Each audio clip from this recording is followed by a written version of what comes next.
Now, so for question number 6, okay, complete the table by placing one tick in each row to indicate the sign of each type of energy under standard condition.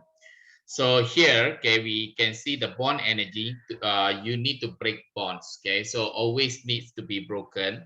Okay, so therefore the bond energy is going to be always going to be positive. It's always going to be positive. And for enthalpy change of formation, it depends. Okay, it depends. So it can be either positive or negative. So there are certain things that you need to memorize as well. Okay, lattice energy. Okay, I'll put it over here. Lattice energy is always negative.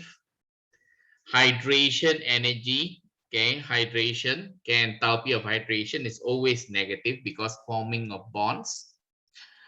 Other things, like for example, when you are going to do neutralization, combustion, okay, all this neutralization, combustion will be always negative as well. Okay, maybe these are the things that you want to memorize. Okay, but now if going further, explain what is meant by the term enthalpy of atomization.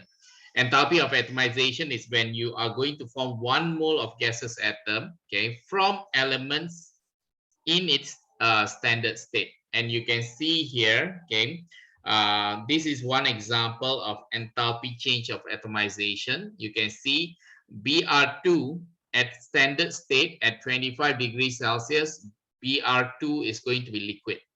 So you have to put liquid, and then it's going to be, in this case, this is going to be 2 enthalpy of atomization because they are not forming 1 mole. Okay, they are forming 2 moles of Br.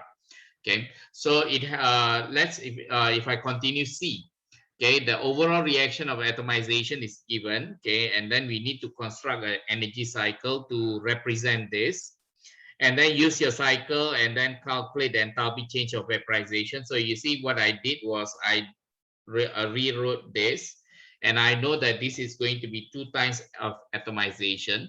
So first of all, since they are asking for vaporization, it means I want from liquid change into Br2 gas.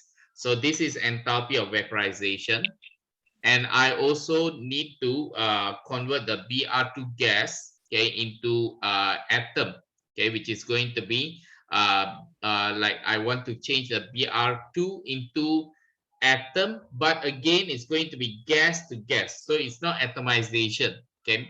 So this is going to be breaking the bond energy. So I put the bond energy. It's still 1 bond energy because you're breaking Br and Br. So you are going to get 2 Br.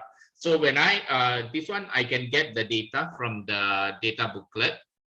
You can go and have a look at the data booklet, and you will be able to get the information over there.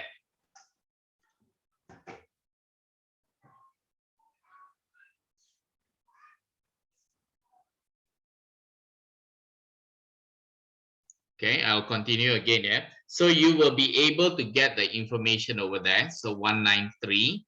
And then we just need the enthalpy of vaporization. Okay, so we know the atomization is given. Just use the formula clockwise equals to anti-clockwise.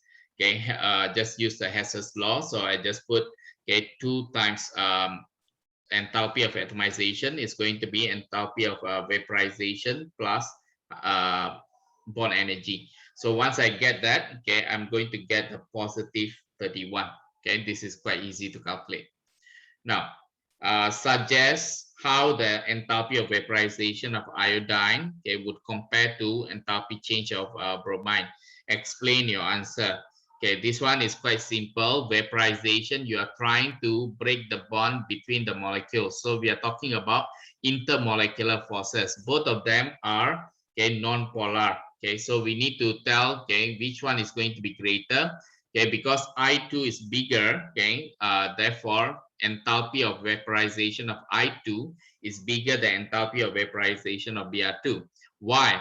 Okay, because I2 is a bigger molecule, you can say that they contain more electrons, and therefore, okay, they have bigger van der Waals forces of attraction. Anyway, it's only 1 mark. Okay, but if you need, if you want to get the entire 1 mark, you need to mention about the van der Waals forces, and also you compare. Okay, that is going to be important. Now, next is going to be explain what is meant by enthalpy change of hydration. This is also important.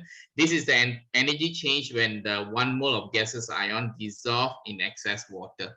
Okay, this is going to be gaseous ion dissolve in excess water. Okay, let me see whether, okay, my internet connection is quite weak. Okay, so anyway, okay, if I continue, okay, this is directly from your textbook, you can get the information. Okay, suggests why enthalpy change of hydration of Br minus is more exothermic, okay, than of the I minus. We know hydration is exothermic, but now I want to know why Br minus is more exothermic.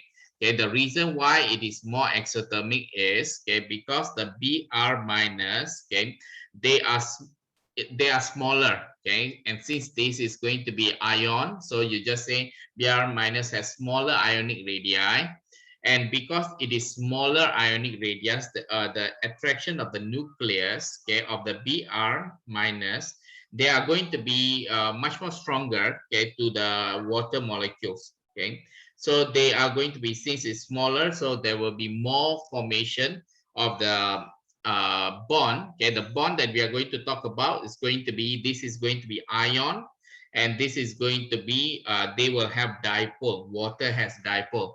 That's why we call it ion dipole attraction.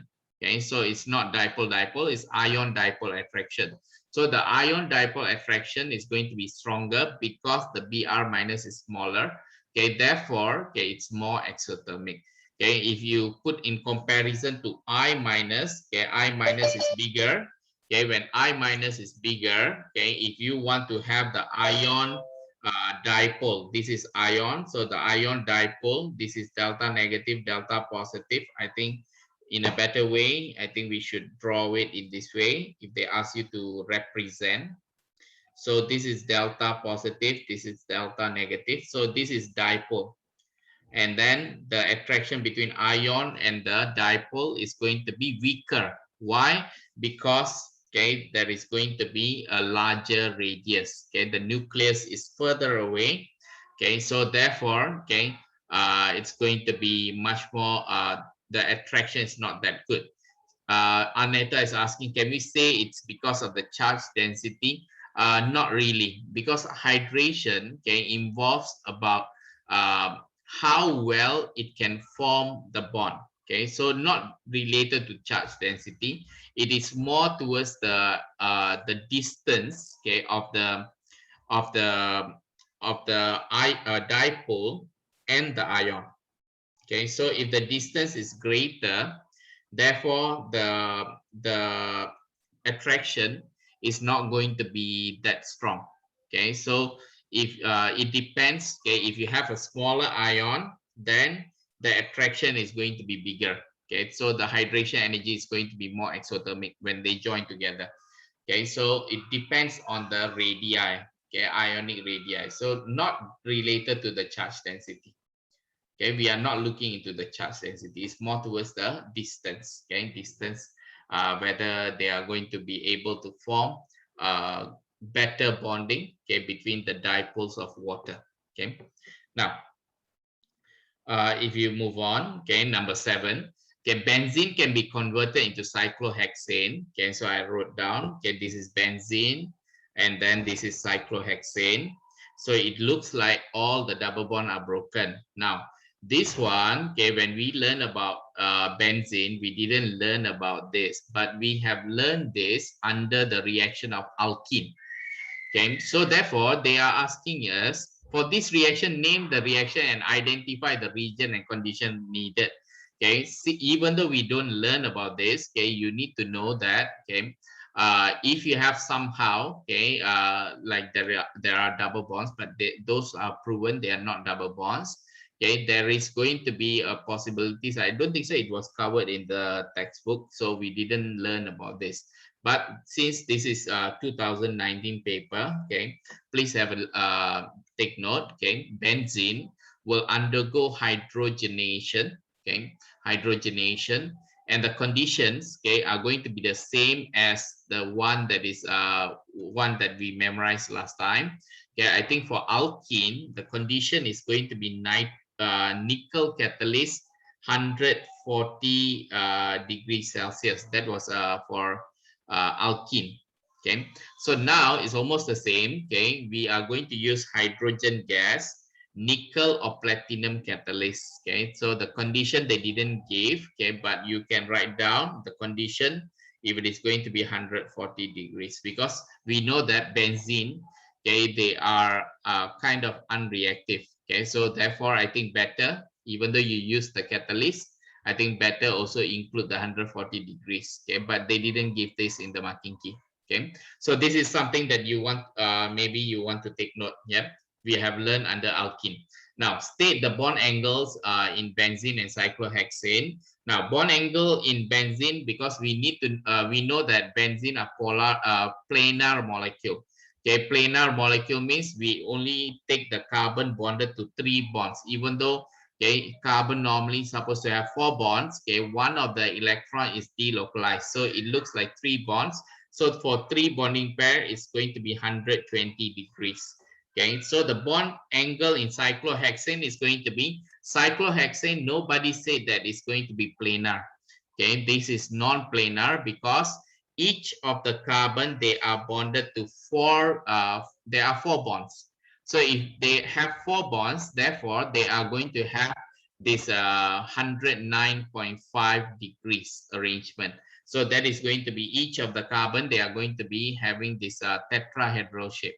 So explain your answer. Okay, so what happened? Basically, the pi bond, okay, the pi bond, the 3 pi bond, they are going to be converted into sigma bond. Okay, so because there are a sigma bond, okay, there each carbon is going to be bonded. Okay, earlier each carbon bonded by 3, but now each carbon is going to be bonded by 4. Therefore, they are going to have tetrahedral arrangement. So please refer to the marking key. I think the important thing is the pi bond is changing into sigma. Okay. Now next, okay, we have this mechanism. Okay, of we didn't learn about this, but anything that we didn't learn, they will always give like a relationship. Like for example, they say this is similar with nitration. So concentrated sulfuric acid is going to be used in the initial step. Now, even though it is, they mention it's similar, what I want you to know is, I want you to remember, okay, when you use the, when you react benzene, okay, with sulfuric acid, there is a reaction.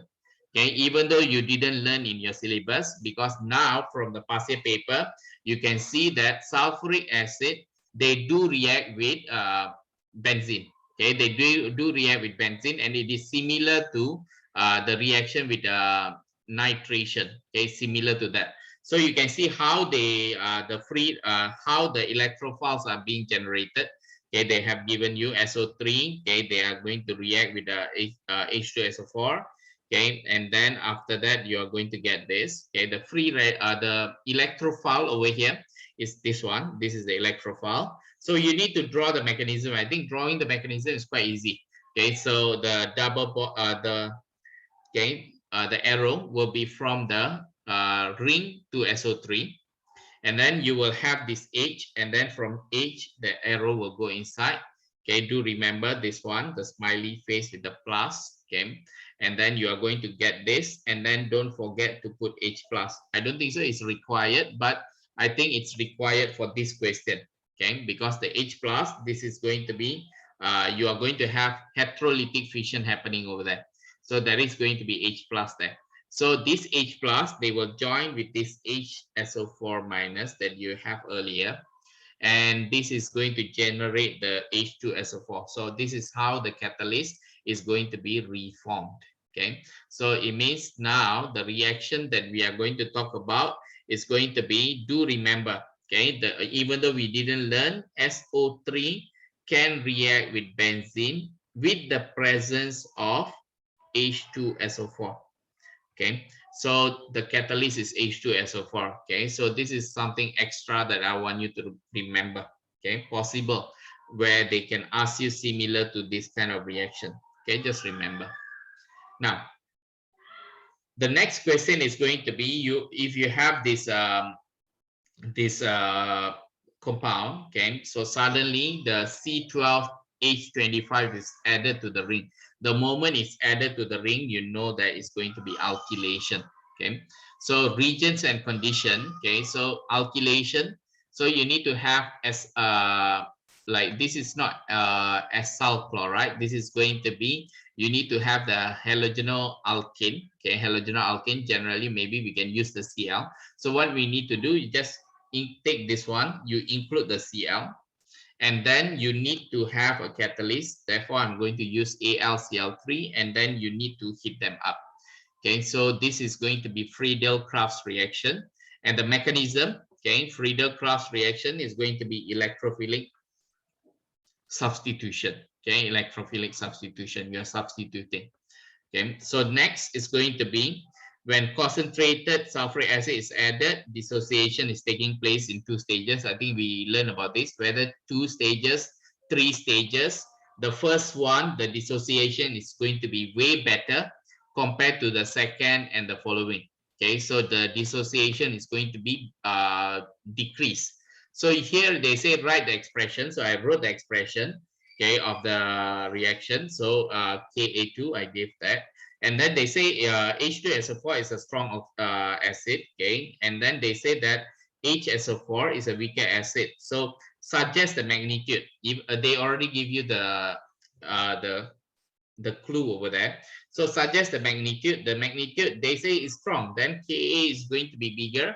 And then for stage 2 is going to be Ka smaller. So we know that the Ka1, which is this one, if I represent this as Ka1, Ka1 is going to be bigger than Ka2. Okay, that's it. I think suggest only. Okay, no need to explain. Okay, if they say deduce, okay, deduce or something like that, maybe you need to use some explanation. When suggesting, okay, they need to tell, suggest, and explain in order to explain. So suggest, just give suggestion, enough.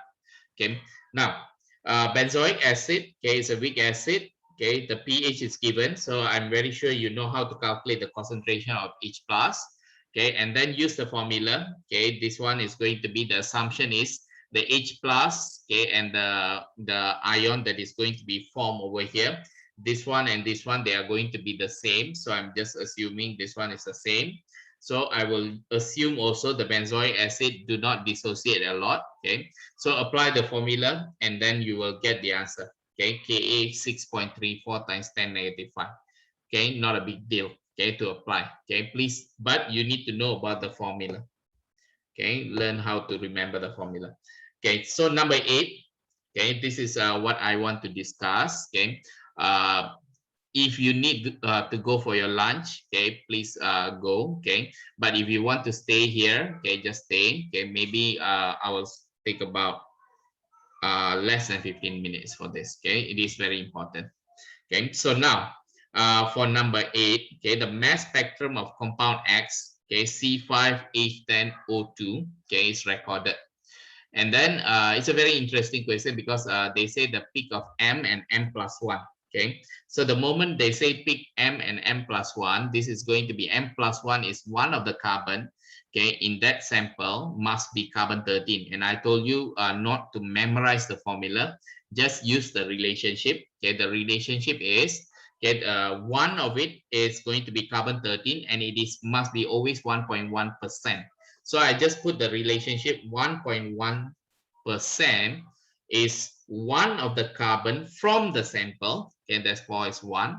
And the peak, okay, the abundance of that is going to be 1.25 because M plus 1 peak. Okay, so this is going to be 1.25. And then normally we use this formula to calculate the N. Okay, normally. Okay, so I just put N over there. Okay, and then times, okay, the abundance of the normal abundance for M, 22.65, then times 100%. So what I do, I cancel the percentage and then I rearrange and then find the N, and the N I will get 5.017, which is going to be 5. Normally the question will ask predict, okay, they give you the abundance, okay, and so on, maybe just a spectrum, and then using the spectrum, and then they'll ask you predict how many number of carbon. But here they're asking you to prove. Okay, so still the same. Okay, still the same. So, but what we need to know is this relationship. This relationship cannot be found from your data booklet. So you need to know, okay? You need to know. Now, this question is very interesting, okay? Very interesting. Okay, even though, okay, the answer in the marking key is given C3H5O O plus C2H5O. Okay, this is if you are still wondering why and so on. Okay, generally you can use anything, but they didn't specify. Okay, they didn't specify. One of the reason maybe they didn't specify, but let me just show you here. If you have this compound C5H10O2, okay, if you have 2O, okay, 2O in your organic compound, okay, there are certain groups that have 2 O in that compound, like for example ester, one of the example, or you can have carboxylic acid, or you can have diol. Okay, but when I calculate the number of hydrogen in diol, okay, you see here, if I have 5 carbon and I have a diol, okay, how many hydrogen can I have? 1, 2, 3, 4, 5, 6, 7, 8, 9, 10, 11, 12. Okay, so I don't want 12 because I want only 10. Yeah, so I ignore diol. So my based on my initial thinking, I know that it might be ester. Okay, it might be ester and it might be carboxylic acid. Okay, because there is no other clue. Okay, it is fine. Okay, if you assume. Okay, if you assume, because earlier I was thinking, okay, carboxylic acid is much more easier to see. So I just did like this. Okay, I just did this, and then I thought that okay, let's see whether I can break into this. Normally it can break into CH3. So I calculated, okay, one by one. Okay, if I break here, if I break here, if I break here, I calculated and I came to C4H9 and I received 57. Okay, the moment I saw 57, then I think, yeah, it's fine. Okay, 57. So I just put the 57. So I took this one. Okay, I took this one, C4H9 plus. And then if I break over here, then of course there's going to be COOH. Now, when you do this, please remember, okay, please remember to include the plus. One of it must be plus. Okay, one of it must be plus. Another one must be neutral. Okay, must be neutral. So so if you put plus, then they are going to actually have 2 plus over here. So here, just take 1 plus. Now, but the answer key is going to be given in a different way. Okay, so it's fine. Okay, it's fine. Okay, because you can also break this. Okay, you can fragment this. Okay, in a different position. Like for example, you can take it. What they did was they took it in a form of ester. Okay, they took it in form of ester. So what they did was, okay, they have C3H5O. So maybe 1, 2, 3. Okay, so they calculated, okay, this is C6, C3, H5O. So maybe this one, if you calculate like this, okay, this is going to be C3H5O plus, and then remaining 2 carbon, they remaining 2 will be like this, and then O. Okay, so this is going to be, if you join together, then it's ester. Okay, so what they did was, okay, they calculated this one. Okay, and that is going to be also going to be 57. So it's fine. Okay, it's fine. Okay, if you give in this form, okay, this is the one that they took in the marking key. If you answer in this way, it's also fine. Okay, they didn't specify. Okay, they didn't specify. State the use of TMS and CDCl3, okay, in NMR spectroscopy. TMS is the reference for NMR. Okay, so it's going to be giving you the 0.0, and then CDCl3 is going to be the solvent. Okay, so you just put it as solvent. Now, next, okay, is going to be this one. This is very interesting. Okay, the proton NMR for the compound. Okay, do remember we haven't found out what is the compound yet. Okay, do remember that.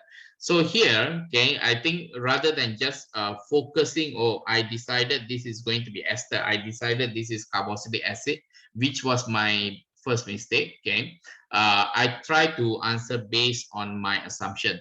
Okay, don't assume. Okay, no need to assume. What you need to do is just refer to the data booklet and also just refer to those numbers here, and also refer to the number of fragmentation, how many fragments you have over there, okay, how many splitting, to answer this question.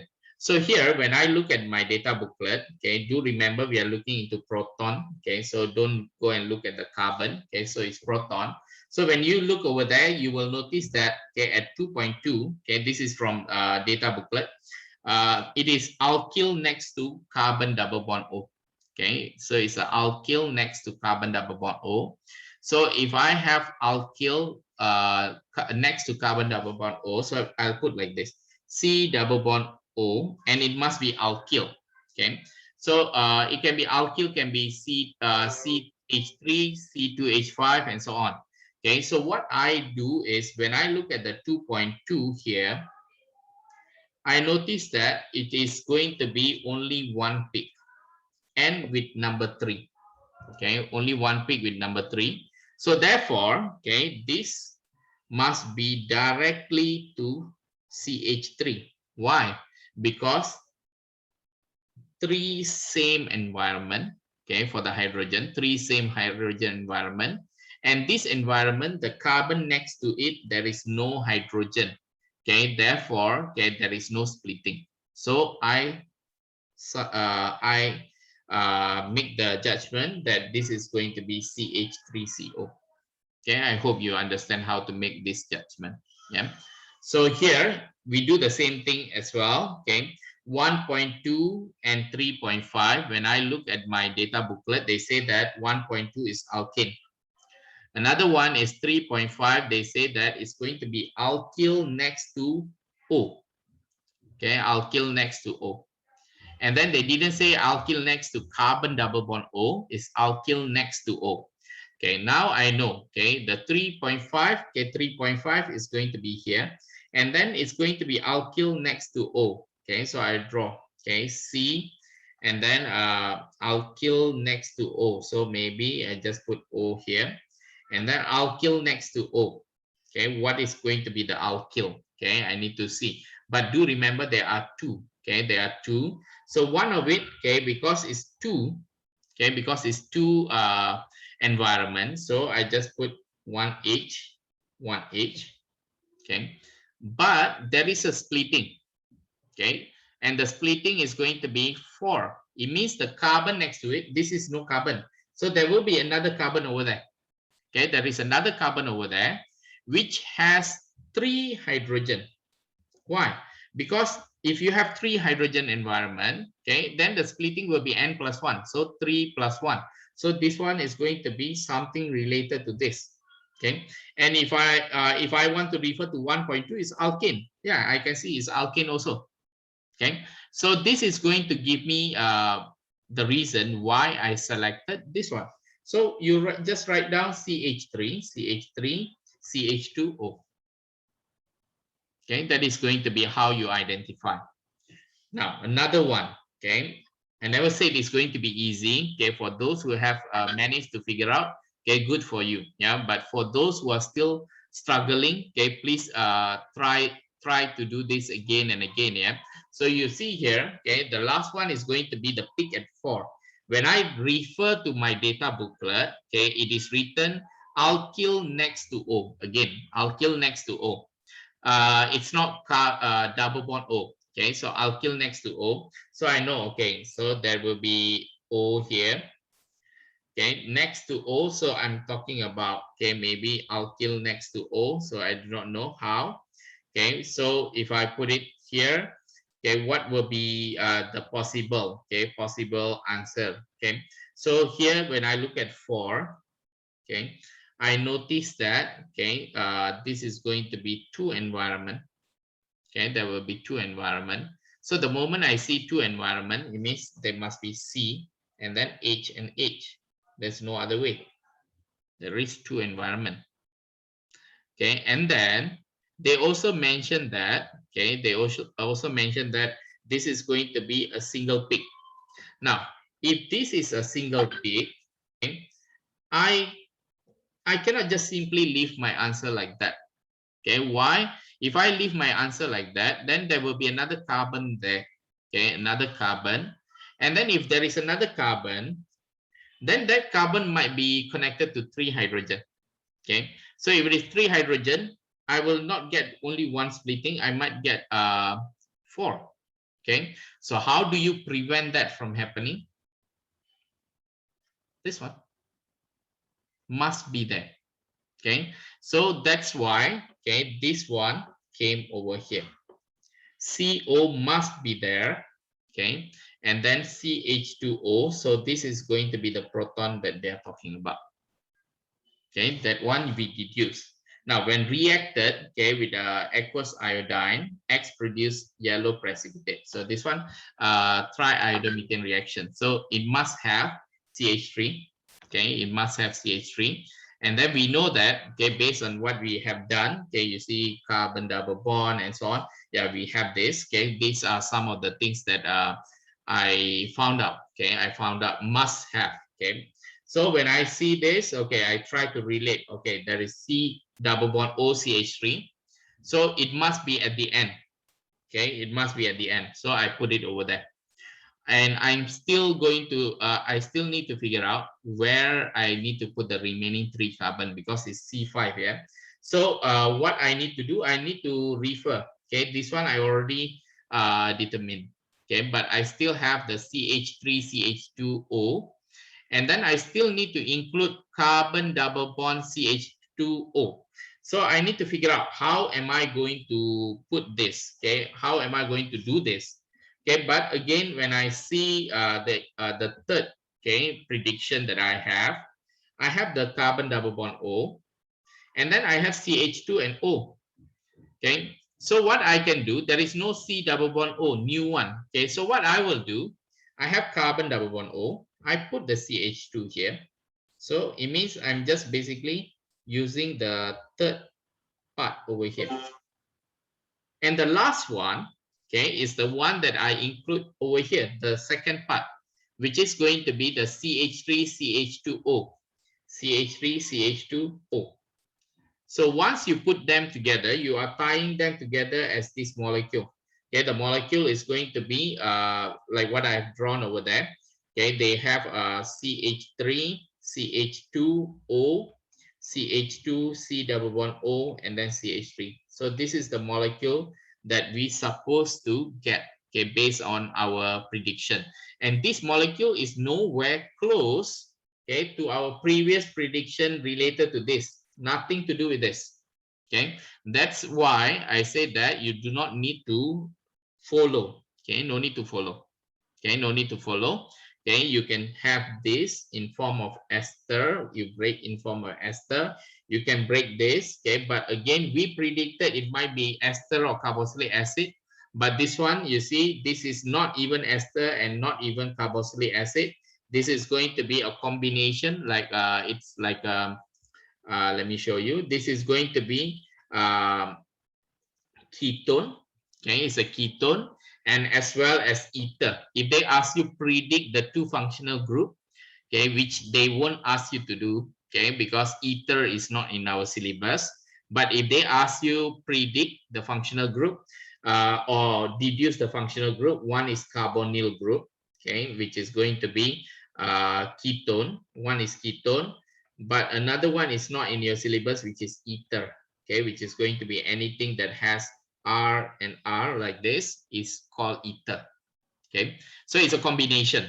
So anyway, okay, let's continue. Okay, compound W is an ester. Okay, now they tell is an ester.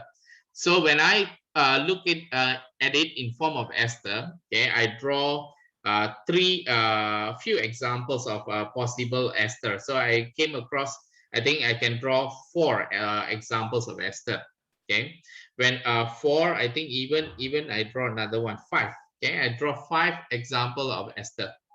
So when I draw each of them, okay, they are going to have 2 peaks. It means the proton environment, the must be only 2. So if I draw using this one, you see 1 environment, 2, 3, 4, 4 environment.